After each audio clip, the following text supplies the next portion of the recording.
चलिए अब बात करते हैं डोमेस्टिक इनकम और नेशनल इनकम के कन्वर्जन की, और धीरे धीरे अब स्टार्ट करेंगे न्यूमेरिकल्स भी। देखो भाई, डोमेस्टिक इनकम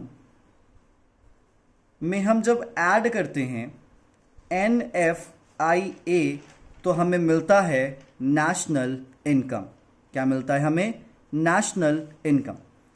अब इस फॉर्मूले को थोड़ा ध्यान से समझने की कोशिश कीजिएगा कि किस तरीके से डोमेस्टिक इनकम में जब हम NFIA जोड़ेंगे तो हमें नेशनल इनकम मिलेगा।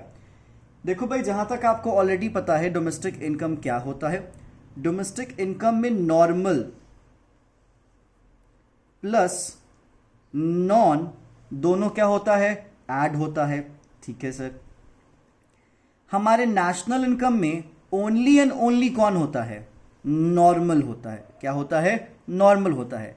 लेकिन ऐसा नॉर्मल जो कि हमारे डोमेस्टिक टेरिटरी में हो भी और जो कि हमारे डोमेस्टिक टेरिटरी में नहीं भी हो। It's possible. ठीक है। बहुत बार जो हमारे नॉर्मल रेजिडेंट्स होते हैं वो हमारे डोमेस्टिक टेरिटरी में नहीं होते। ठीक है। और बहुत बार होता है कि हमारे डोमेस्टिक टेरिटरी में होते हैं। और नेशनल इनकम कहता भी हमें बस नॉर्मल रेजिडेंट से मतलब है, हमें टेरिटरी वेरिटरी से नहीं मतलब है कि भैया वो बंदा कहाँ है या कहाँ नहीं है। डोमेस्टिक इनकम कहता भाई हम नॉर्मल को भी लेके चलेंगे, नॉन को भी लेके चलेंगे, लेकिन वो डोमेस्टिक टेरिटरी में होना चाहिए। क्या वो डोमेस्टिक टेरिटरी में होना चाहिए? ठीक है। जो एरिया आपके डोमेस्टिक टेरिटरी में आता है वो अब्रॉड नहीं माना जाएगा। ठीक है। जो एरिया आपके डोमेस्टिक टेरिटरी में आता है वो अब्रॉड नहीं माना जाएगा, और जो एरिया आपके डोमेस्टिक टेरिटरी में नहीं आता वही आपके लिए क्या माना जाएगा? अब्रॉड माना जाएगा। और NFIA क्या कहता है? NFIA कहता है कि हम यहां पे फ्रॉम में से माइनस करेंगे 2 को। क्या करेंगे? फ्रॉम में से माइनस करेंगे 2 को, तो हमें क्या मिलेगा? NFIA। और ये फ्रॉम क्या? Factor income from abroad. और ये 2 क्या? Factor income to abroad. मतलब यहां पे अब्रॉड वाला पैसा क्या किया जाएगा? जब डोमेस्टिक इनकम में जोड़ा जाएगा तब हमें क्या मिल जाएगा? National income. क्या मिलेगा हमें? National income. इसलिए कहा जाता है कि नेशनल इनकम कहीं ना कहीं एक ब्रॉड कॉन्सेप्ट होता है in comparison to domestic income. तो मैं आपको फिर से रिपीट कर दूं कि डोमेस्टिक इनकम में नॉर्मल और नॉन दोनों होता है। ठीक है। लेकिन नेशनल इनकम में ओनली एंड ओनली हम नॉर्मल को ही काउंट करेंगे। लेकिन आप यहां पे देख रहे होंगे कि ये वाला जो 2 वाला था उसमें नॉन था। क्या था? 2 वाला था उसमें नॉन था। तो यहां पे हम नॉन को क्या कर देते हैं? कैंसिल कर देते हैं। तो नॉन यहां से खत्म हो जाता है और बच कौन जाता है? नॉर्मल, जो कि डोमेस्टिक टेरिटरी में है। और ऐसा हमारा नॉर्मल जो कि अब्रॉड में टेम्पररी है लेकिन कमाई लेके आ रहा है, तो वो हमारे डोमेस्टिक इनकम में जब जुड़ता है तो फिर हमें फाइनली नॉर्मल रेजिडेंट की कमाई मिलती है, जो कि हमारे डोमेस्टिक टेरिटरी में है भी और डोमेस्टिक टेरिटरी में नहीं है। क्योंकि यहां से हमें नॉर्मल वाले लोग जो कि डोमेस्टिक टेरिटरी में है उनका मिल जाता है, और यहां से हमें ऐसे नॉर्मल वाले जो कि अब्रॉड में हैं उनका मिल जाता है, विच मीन्स डोमेस्टिक टेरिटरी में नहीं है उनका मिल जाता है। और यही दोनों जुड़ता है तो हमें क्या मिलता है? National income. और ये चीज क्या हो जाती है? कैंसिल हो जाती है, कट जाती है। क्लियर हुआ ये चीज? तो उम्मीद है आपको क्लियर हो चुका होगा कि जब हम नेशनल इनकम को कैलकुलेट करते हैं तो हम क्यों ये फॉर्मूला लगाते हैं। हम डोमेस्टिक इनकम में से नेट फैक्टर इनकम अब्रॉड को क्या करते हैं? जोड़ते हैं। क्या करते हैं? जोड़ते हैं। और उसके बाद जो हमें मिलता है वो क्या मिलता है? नेशनल इनकम मिलता है। क्लियर क्या? तो चलिए, अच्छी बात है। अगर आपको समझ में आ जाती है, नहीं समझ में आ जाती है तो फिर आप फिर से बताइएगा। कोई पॉइंट्स होंगे तो हम उसको क्लियर फिर से करेंगे। अब एक स्टेप हम आगे चलते हैं। देखो भैया, अब हमें डोमेस्टिक इनकम और नेशनल इनकम को फाइनली कैलकुलेट तो करना ही है, तो उसकी शुरुआत कहीं ना कहीं से करनी पड़ेगी। तो उसकी शुरुआत आपको करनी पड़ेगी GDP से। किससे? GDP से, ग्रॉस डोमेस्टिक प्रोडक्ट से। ऐसे कहा जाता है कि जब जब हमारा GDP बढ़ता है, क्या होता है? जब जब हमारा GDP बढ़ता है हमारा नेशनल इनकम भी बढ़ता है, और हमारा GDP और नेशनल इनकम डायरेक्टली प्रोपोर्शनल होता है। कैसे? इस कैसे के जवाब का हिस्सा आपके GDP के डेफिनेशन में छुपा हुआ है। GDP क्या है आपको ऑलरेडी पता होगा, अगर नहीं पता होगा तो देख लीजिएगा। GDP सम टोटल है। क्या है? सम टोटल है। किस चीज का? Final value of all the goods and services, जिसे क्या किया गया है, प्रोड्यूस किया गया है। कहाँ प्रोड्यूस किया गया है, हमारे डोमेस्टिक टेरिटरी में। याद रख लीजिएगा, कहाँ प्रोड्यूस किया गया है, हमारे डोमेस्टिक टेरिटरी में, हमारे कंट्री के अंदर। किसके थ्रू, सारे सेक्टर्स के through, by all the sectors of economy. कौन कौन सा, प्राइमरी सेक्टर, सेकेंडरी सेक्टर और टर्शरी सेक्टर। और इन सभी के इस प्रोडक्शन को जब हम जोड़ते हैं और मार्केट वैल्यू पे जब जोड़ते हैं, क्या करते हैं, मार्केट वैल्यू पे जब जोड़ते हैं, तो जो मार्केट वैल्यू हमें मिलती है वही चीज क्या कही जाती है, जीडीपी कही जाती है। तो आप कह सकते हो GDP refers to the monetary value of sum total of all the final goods and services produced by all the three sectors of economy within the domestic territory or within the economic territory। मतलब economic territory के अंदर, ठीक है, primary, secondary और tertiary, ठीक है, जितना भी प्रोडक्शन करते हैं, जब सभी प्रोडक्शन को हम क्या करते हैं, जोड़ते हैं और उसको जोड़ते हैं मार्केट रेट पे, क्या करते हैं, मार्केट रेट पे, तो जो वैल्यू हमें मिलती है उसी वैल्यू को यहां पे क्या कहा जाता है, जीडीपी कहा जाता है। अब देखो भैया, आपको पता है कि जितना प्रोडक्शन होगा, क्या होगा, जितना प्रोडक्शन होगा उतना ही हमें लैंड, उतना ही हमें लेबर, उतना ही हमें कैपिटल और उतना ही हमें एंटरप्रेन्योर की जरूरत होगी। अगर लैंड को हम लेंगे तो रेंट और भी बढ़ेगा, बहुत सारे लोगों को रेंट मिलेगा। लेबर हायर करेंगे तो लोगों को क्या मिलेगा, वेजेस मिलेगा। कैपिटल की बात करेंगे तो इंटरेस्ट कमाएंगे और एंटरप्रेन्योर्स क्या कमाएंगे, प्रॉफिट कमाएंगे। इसीलिए जीडीपी से ही शुरुआत होती है हमारे नेशनल इनकम की, क्योंकि इसी प्रोडक्शन में लोगों को एम्प्लॉयमेंट मिलता है। लोग यहाँ पे रॉ मटेरियल से रिसोर्सेज खरीदते हैं, अक्वायर करते हैं, कुछ बेचते हैं और इसी में इनकम की क्या होती है, शुरुआत होती है।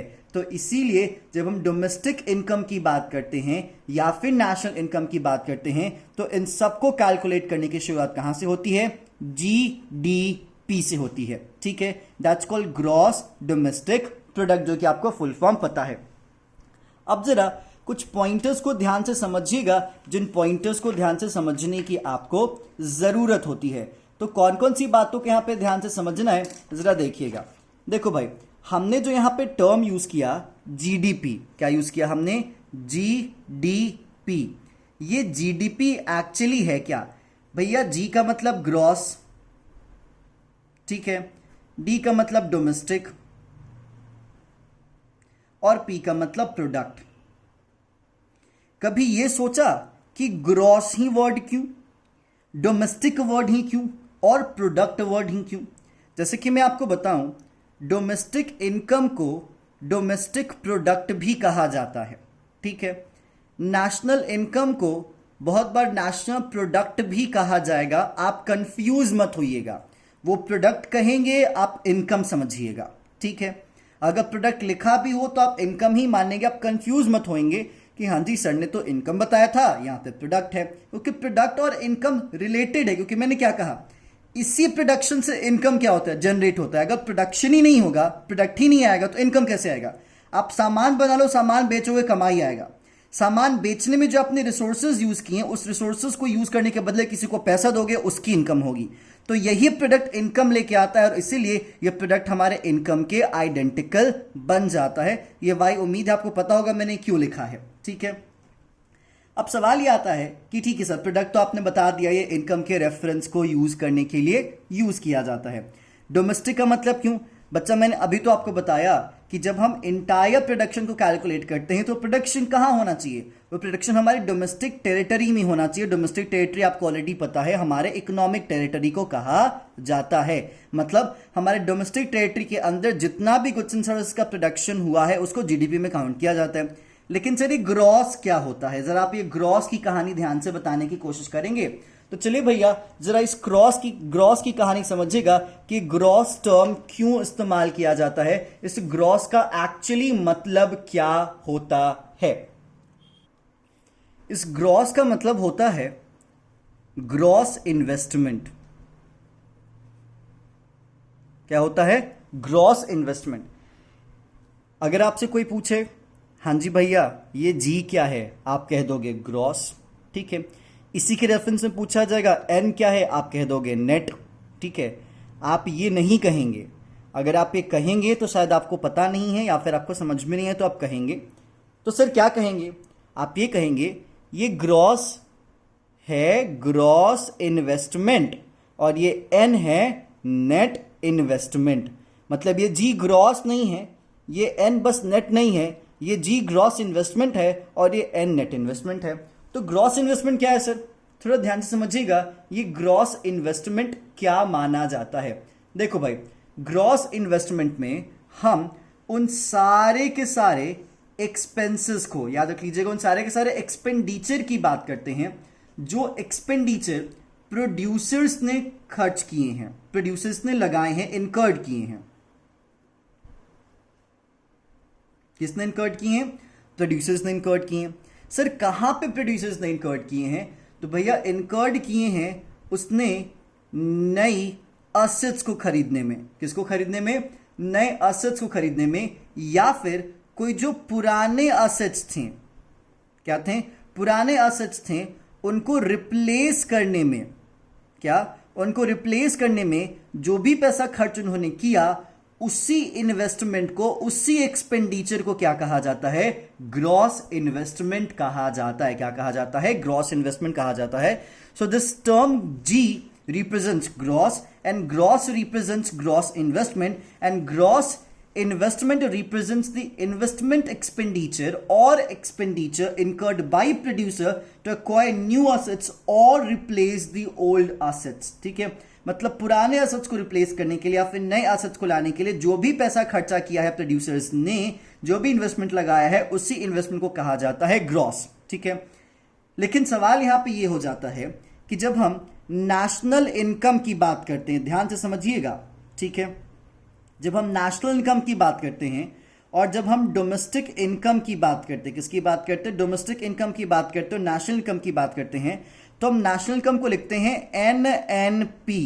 क्या लिखते हैं? एनएनपी। मैं यहाँ पे एक टर्म जानबूझ के छोड़ रहा हूं, अगर कोई और लोग ये वीडियो देख रहे होंगे तो थोड़ा ज्ञानी बनने की कोशिश मत कीजिएगा। मैं वो जो दूसरा वाला कंटेंट है एफसी और एमपी वो बाद में बताऊंगा, सिंपली आप इस कंटेंट को बता रहा हूं, समझ लीजिएगा। ठीक है, तो नेशनल इनकम का जो रिप्रेजेंटेशन होता है वो एनएनपी से होता है। क्या होता है? एनएनपी से होता है। और डोमेस्टिक इनकम का जो रिप्रेजेंटेशन होता है वो एनडीपी से होता है। क्या होता है? एनडीपी से होता है। ये पीपी तो आप समझते होगे भाई, प्रोडक्ट को रिप्रेजेंट करते हो कि प्रोडक्शन से ही हमारे इनकम जनरेट होती है। ठीक है, ये एन और डी के बारे में हम बाद में बात करेंगे, जो बीच वाला एन और डी है। आप इस एन और इस एन की बात कीजिए। ये वाला जो एन है, ये दोनों, जो पहला वाला एन है वो रिप्रेजेंट करता है नेट। और मैंने आपको क्या बताया कि ये नेट नहीं है, ये आपका नेट इन्वेस्टमेंट है। मतलब हम नेशनल इनकम और डोमेस्टिक इनकम को नेट वैल्यू पे कैलकुलेट करते हैं, लेकिन इस नेशनल इनकम और डोमेस्टिक इनकम को कैलकुलेट करने की जो शुरुआत होती है वो ग्रॉस वैल्यू पे होती है।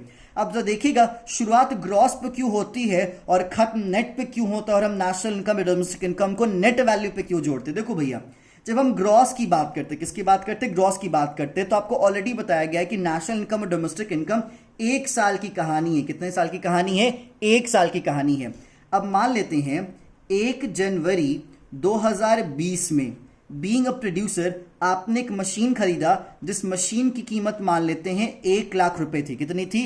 1 लाख रुपए थी। आपको यह पता होगा कि जो नेशनल इनकम है और डोमेस्टिक इनकम है, साल के अंत में सरकार जोड़ती है, साल के शुरुआत में नहीं जोड़ती। ठीक है, तो जब आपने 1 जनवरी 2020 को 1 लाख की मशीन खरीदी थी और सरकार आपके पास आती है 31 दिसंबर 2020 को नेशनल इनकम को जोड़ने के लिए, और आपसे पूछते कि हाँ जी भैया बताइए आपके इन्वेस्टमेंट की वैल्यू, तो आप क्या बताएंगे? आपके असेट की वैल्यू 1 लाख? नहीं, आपको नहीं बताना होगा, क्योंकि आपके असेट की वैल्यू 1 लाख से कम हो चुकी है और उसके पीछे एक सिंगल सा रीजन है, और वो रीजन है डेप्रिसिएशन, जो कि आपने क्लास 11th में भी पढ़ा था। That's called normal wear and tear of assets, जिसके कारण असेट्स की कीमत क्या हो जाती है?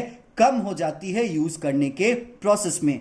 तो इसीलिए आपको रियल डेटा चाहिए होता है, आपको एग्जैक्ट चाहिए होता है, इसीलिए आप अपने ग्रॉस इन्वेस्टमेंट में से, याद रख लीजिएगा, यहां पे आपके लिए धीरे धीरे अब फॉर्मूला बन रहा है।